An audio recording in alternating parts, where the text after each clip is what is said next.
So, let's get talking about Black Labour, Avodah Shchora, a song by Ehud Banai that we're going to be exploring together.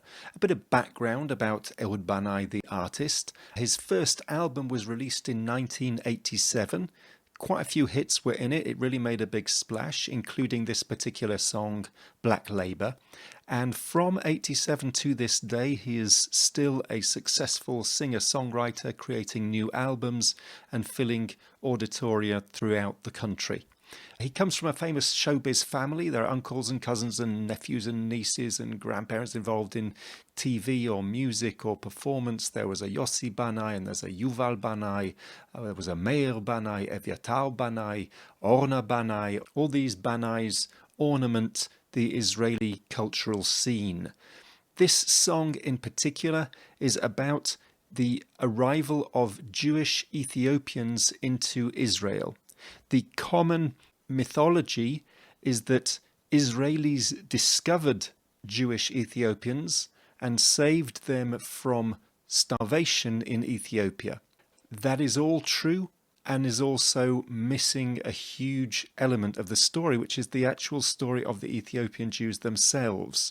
The tale that Ethiopian Jews tell themselves is that they were Zionists before the Europeans were, before Theodor Herzl had any kind of idea of a Jewish state. Abba Mehari led a group of Ethiopian Jews out of Ethiopia towards the Holy Land or towards Zion in 1869. There's always been a connection between these Ethiopian Jews to Israel, and the first of them arrived in Israel in 1934. Again, this is before the establishment of the state.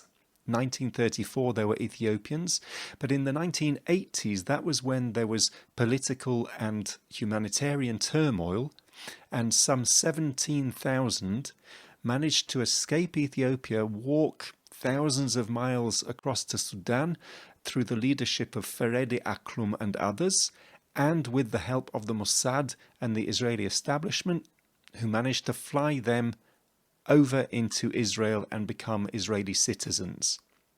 When these Jewish Ethiopians arrived in Israel, their klita, their absorption into the state of Israel, was not smooth at all. Both sociologically, these were people who back then were coming from a very different form of modernity, but also in terms of their religion. And in particular the rabbinate, the official government body dealing with Jewish religious issues, the rabbinate did not always recognize these Ethiopians as being Jewish, irrespective of where they had come from, how much of a journey they'd undertaken, or how much oppression they suffered whilst in Ethiopia as Jews. Sometimes they were formed to undertake a second circumcision. That was actually cutting and pulling blood. And many others were required to undergo a conversion in a mikveh. A lot of this came about because the Judaism of Ethiopian Jews had developed without the Talmud. It would seem that historically the Judaism of Ethiopian Jews began to develop before the creation of the Mishnah, before the creation of the Talmud, and therefore before halakha as we know it, before Jewish law as we know it, came to be developed. By 1985, the Ethiopian community, as in those who had arrived from Ethiopia now were Israeli citizens, began to protest about this treatment, and very soon after this song came out. I want to just point out a few things that you're going to hear in the song, just so that you can appreciate where they're coming from. There's a point where it says they are told to cleanse, to wash away their innocence. So this cleansing idea, this is this idea that these Ethiopian immigrants needed to go into a mikveh to immerse themselves in sacred water so as to be converted to Judaism again. They shepherd their insult into town. These are the demonstrators standing facing the building of the rabbinate, facing a heart of stone.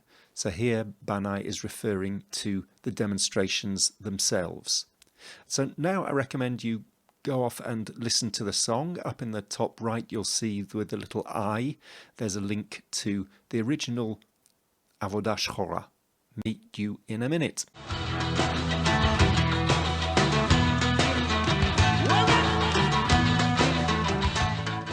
So having heard that song, you might wish to ask yourself one of those questions which can't be avoided.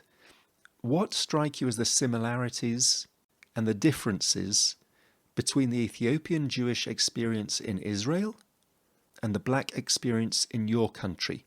In particular, in these days, in mid-2020, the idea of Black Lives Matter is foremost in people's consciousness.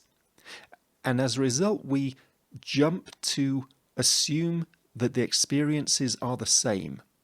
And there are clearly similarities in experiences between Ethiopian Jews and blacks in America. And at the same time, there are differences. You might want to explore those similarities and differences.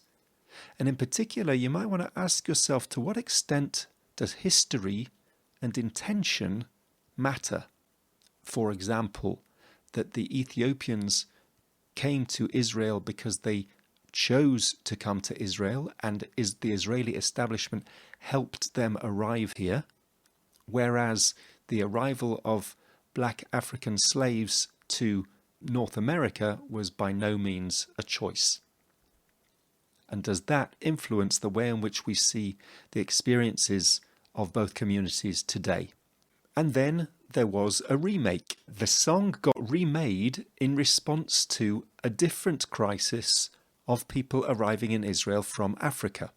Between 2005 and 2010, some 60,000 asylum seekers arrived in Israel from Eritrea and Sudan, both places war-torn, and these folks were mostly either Christian or Muslim. These were not Jewish Africans, not Jewish Ethiopians. These were refugees running from a war-torn land.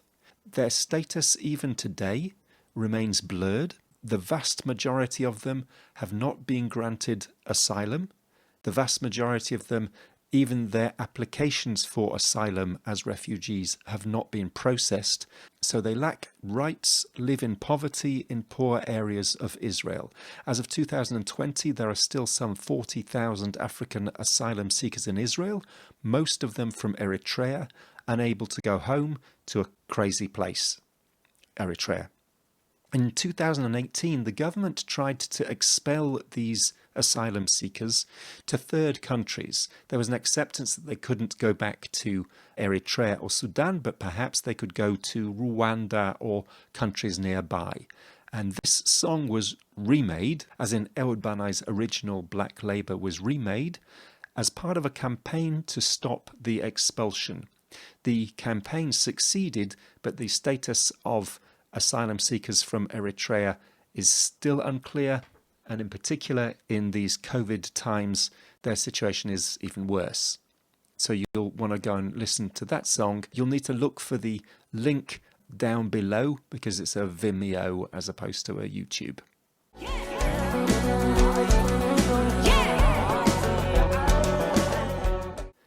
And having listened to the song, the remake, you might want to ponder or even research this additional question that while both Ethiopian immigrants and African asylum seekers suffered from and continue to suffer from differing forms of discrimination in Israel, the attitude of the government to their arrival and their settlement in Israel was very, very different.